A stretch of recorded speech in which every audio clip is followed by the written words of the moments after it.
Makukuha siguro akong i-transfer sa kuan. Pero wala talaga mga ka-adventure.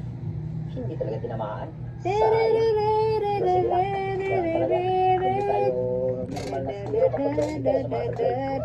Kaya dapat din maging lesson learned sa atin. Every time meron tayong approach na guys, Walang tutulak. malaking kaalaispan din sa atin at puzzle kung paano natin ito masisecure next time. At itong malaki na sayang, napakalapit na. Napital naman mga Stroller ka-adventure. na.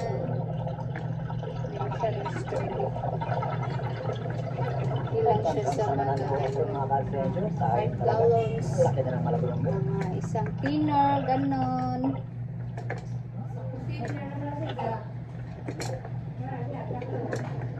Pwede mag-upagsisid ang atin namang ginawa mga ka-adventure. Isa-explore pa rin kung saan tayo tumira kanina ng bigay emperor na hindi natin tinamaan. Kasi napakarami pa ng mga Nagdala. ng mga unicorn fish, mga ka-adventure or sleep unicorn. And then, yung mga Uy, nakita gala. Oh, pero nung natanaw na natin na medyo good size na itong sleep unicorn ay diba? tinitas na kagad natin. Sayang pa rin.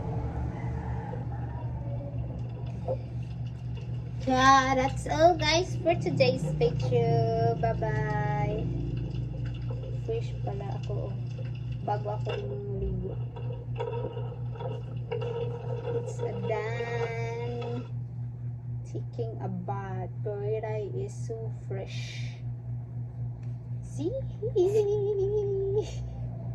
Adventure, pagka-secure natin ng isda, maya-maya lang ay cancel na rin yung bangka namin mga ka-adventure. Pero dalawa na lang ang bumalik, yung kapitan tsaka isang bangkero. But not Yung tatlo, wrong. It's okay. Pinagbayuan na kasi hilong-hilo na mga ka-adventure. Yung isa, sumuka pa.